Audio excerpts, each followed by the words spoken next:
정원에서 보내는 시간. 헤르만 헤세.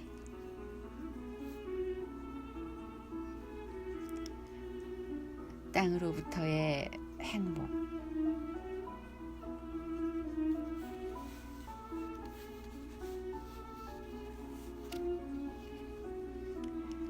만약 내가 고독 속에만 머물러 있었더라면 나는 지금껏 내 인생의 친구를 발견하지 못했을 것이다.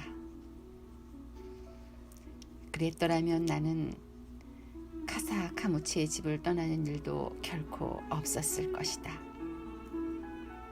물론 그 집은 여러 면에서 볼 때 나처럼 나이가 들고 건강하지 못한 사람에게는 안락한 곳이었지만 동화 속 집 같은 이곳에서도 나는 혹독한 추위에 떨어야 했고 또 온갖 궁핍함을 겪어야 했다. 그러다 보니 지난 수년간 늘 내 머릿속에는 한 가지 생각이 자라 맴돌았다. 물론 그다지 진지하게 여긴 적은 없었지만 그래 다시 한번 집을 옮겨보면 어떨까? 집을 한 채 사거나 새로 빌리거나 혹은 짓는다면 좀 더 안락하고 편안하고 건강하게 생활할 수 있지 않을까 하는 생각이었다. 그런데 그 아름다운 동화가 현실이 되었다.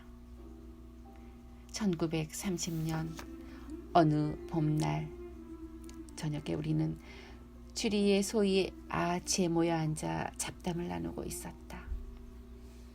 그러다가 이야기가 집과 집을 짓는 일에 이르게 되었고 거기서 나는 이따금 내 마음속에 떠오르곤 하던 집을 갖고 싶다는 소망에 대해서 언급했다. 그때 갑자기 친구인 비가 나를 보고 웃더니 소리치는 것이었다. 자네가 원하면 그런 집을 갖게 될 거네. 당시에는 그 말을 그저 농담 섞인 친구의 호언이라고만 생각했다. 저녁에 포도주를 앞에 두고 앉아 마시면서 하는 멋진 장난 같은 건 말이다. 그런데 그 장난 같은 이야기가 실제로 일어나고 말았다. 그리하여 마치 유의를 하듯이 꿈꾸었던 집이 지금 여기에 서 있게 된 것이다. 엄청나게 크고 아름다운 이 집을 앞으로 내 평생 마음대로 사용할 수 있게 되었다. 나는 이제 다시금 이 집 안에 가구를 들여 꾸밀 계획을 한다. 이것은 나의 앞으로의 평생을 위해서 하는 일이 될 것이다. 이번에야말로 추측하건대 제대로 되어가는 것 같다. 어딘가에 내 집을 짓고 내 집을 갖고 한 조각의 땅을 사랑하며 그 땅을 다시 관찰하거나 그림을 그리는 데 그치지 않고 경작하여 식물을 재배하고 농부들이나 목장 사람들과 함께 행복을 맛보는 것. 지난 2000년 동안 반복되어 온 베르길리우스의 농경시의 리듬에 참여하는 것. 그것은 내게 근사하고 부러워할 만한 행복처럼 여겨졌다. 물론 일찍이 경험해왔고 그리하여 그런 것만으로는 충분히 행복할 수 없다는 사실을 알고 있음에도 말이다.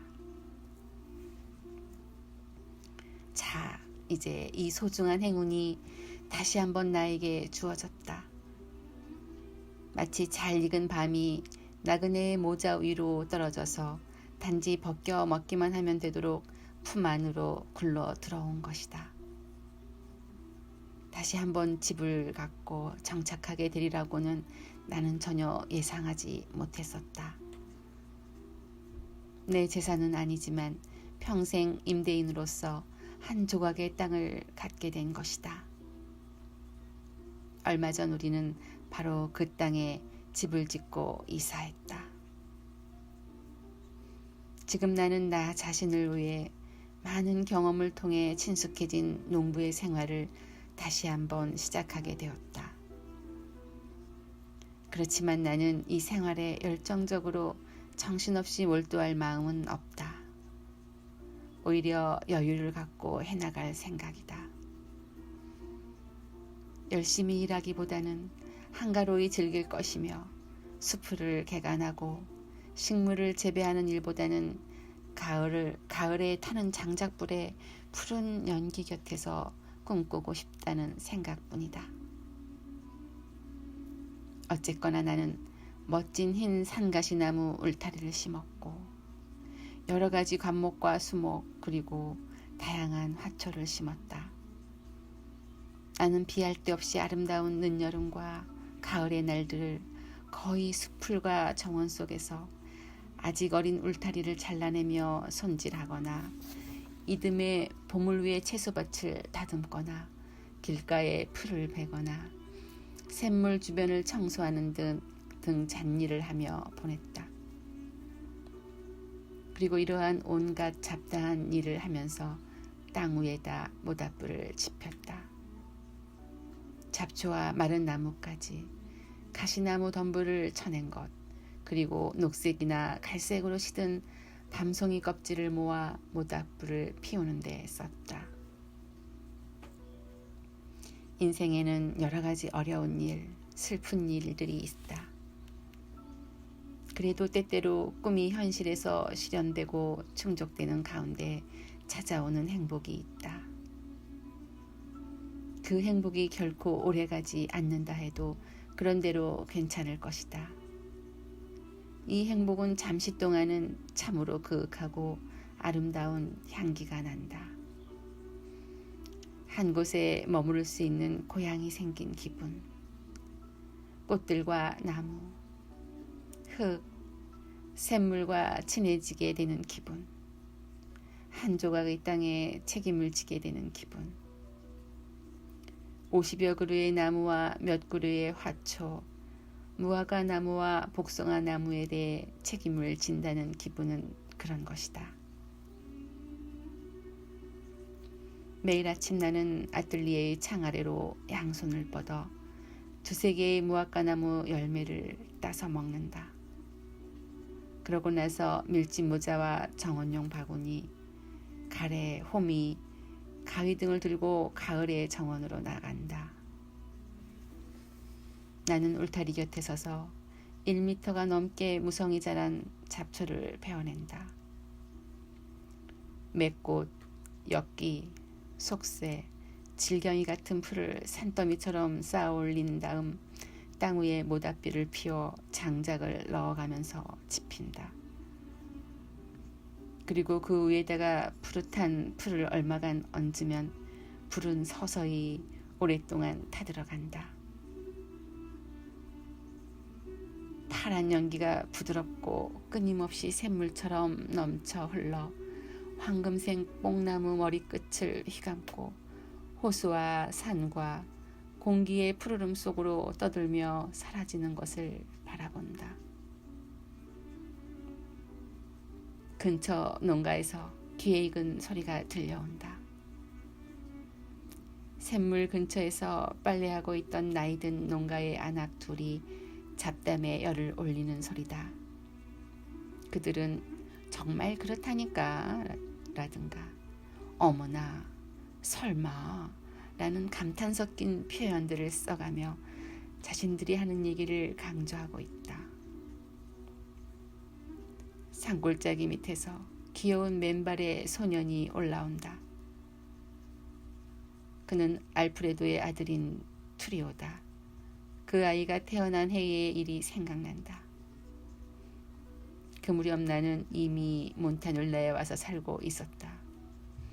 소년은 벌써 11살이 되었다. 소년의 색바랜 자주색 무늬 셔츠가 호수를 배경으로 잘 어울려 보인다. 아이는 4마리의 회색 암소를 가을의 초원으로 데려가는 중이다. 소들은 코에 와닿는 모닥불 연기를 솜털이 자란 불그레한 주둥이로 확인해 보려는 듯 숨으로 들이쉬다가 저희끼리 서로 머리를 맞대거나 뽕나무 줄기에 문지르거나 한다. 20걸음쯤 걸어가다가 포도나무 덩굴이 우거진 곳에 멈춰 서서 포도를 따 먹으려다가 어린 목공으로부터 제지를 당한다. 어슬렁어슬렁 걸어가는 소들의 발걸음을 따라 목에 맨 원앙 소리가 풍경처럼 길게 이어진다. 나는 여기를 뽑아낸다. 불쌍한 생각이 들기도 하지만 정원 울타리가 내게는 더 소중하다. 잡초를 뽑는 나의 손길 아래로 젖은 땅에 의지하며 살아가는 여러 가지 식물과 동물들의 삶이 드러난다. 한 마리 연갈색의 아름다운 두꺼비가 내 손에서 좀 떨어진 옆쪽으로 피해가면서 목을 부풀려 나를 응시한다. 눈은 마치 보석 알맹이 같다. 메뚜기가 뛰어오른다. 진회색 몸뚱이가 뛰어오를 때면 파란색과 벽돌색을 띤 날개를 펴 보인다. 딸기덤불은 아주 작고 들쭉날쭉 도단한 잎들을 뻗으며 자라고 있다. 그 사이에 노란 별 모양 꽃받침에 작고 하얀 딸기가 하나 열려 있다. 트리오는 암소들한테 눈을 떼지 않는다. 그는 11살 소년치고 우둔하지 않다. 그에게도 충동적인 사춘기가 지나가는 중이며 지금은 이 가을의 공기를 느끼고 있다. 그는 여름이 지나간 후의 권태와 수확 후의 나른함을 느끼면서 겨울의 휴식을 꿈꾸고 있다. 소녀는 조용히 느릿느릿 여기저기를 걷는다. 이따금 10여 분 동안이나 움직이지 않고 멈춰 서 있기도 하면서 영리해 보이는 갈색 눈으로 먼 자줏빛 산허리 밑에 하얗게 반짝이는 이 마을 쪽을 바라본다. 아이는 이따금 생밤을 깨물어 보고 그것을 멀리 던지기도 한다. 마침내 그는 짧게 자란 풀 위에 누워 버들피리를 꺼내 살짝 불어보더니 이런저런 선율을 시험해 본다. 그 버들피리는 2개의 음색밖에 내지 못하지만 그 2가지 음색만으로도 충분히 여러 가지 선율을 연주할 수 있다. 피리의 목질 부분과 껍질에서 나오는 음으로 주위의 푸릇한 풍경, 발갛게 피어오르는 가을, 졸린 듯 느릿느릿 뻗어가는 연기, 먼 곳의 마을들, 희미하게 반사되는 호수를 노래한다. 또 암소들 샘가에서 물을 깃는 여인들, 온갖 갈색의 나비나 붉은 페랭이 꽃들도 음악으로 표현된다. 그 선율은 태초의 소리가 되어 올라가고 내려간다. 그 소리는 옛날 베르길리오스도 듣고 호메로스도 들었던 그 소리일 것이다. 그 선율은 신들에게 감사하며 땅에 찬사를 보내는 것이다. 맛이 떫은 사과, 단맛 나는 포도, 속이 여문 밤송이를 노래하며 골짜기에 감도는 파란색이나 붉은색, 황금색, 그리고 호숫가 계곡의 화창함, 멀고 높은 산들의 고요함을 찬미한다. 도시 사람들로서는 전혀 이해할 수 없는 생활을 묘사하고 찬양하는 것이다. 그 생활은 도시 사람들이 생각하는 것만큼 거칠지는 않지만 온화한 것도 아니다. 정신적이거나 영웅적인 생활도 아니다.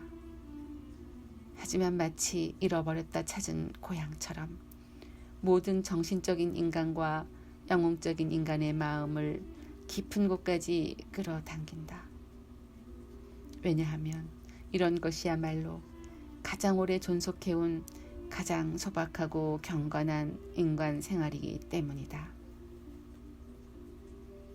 땅을 경작하는 사람들의 일상은 근면과 노고로 가득 차 있으나 성급함이 없고 걱정 따위도 없는 생활이다. 그런 생활의 밑바탕에는 경건함이 있다. 대지, 물, 공기, 사계의 신성함에 대해 믿음이 있고 식물과 동물들이 지닌 생명의 힘에 대한 믿음이 있다. 나는 그 버들피리에서 흘러나오는 선율에 귀를 기울인다. 그리고 다 타들어간 모닥불 위에 풀잎을 끼얹으며 계속해서 내내 그렇게 서 있고 싶다. 아무런 소망도 없이 고요한 기분으로 황금색 뽕나무까지 너머로 온갖 색채로 가득한 풍요로운 경치를 바라보고 싶다. 얼마 전까지만 해도 타오르는 여름의 경류에 휘말렸으나 이제 머지않아 겨울의 강설과 광풍으로 뒤덮이게 될 이 자연의 경치가 지금 고요한 영혼으로 빛나고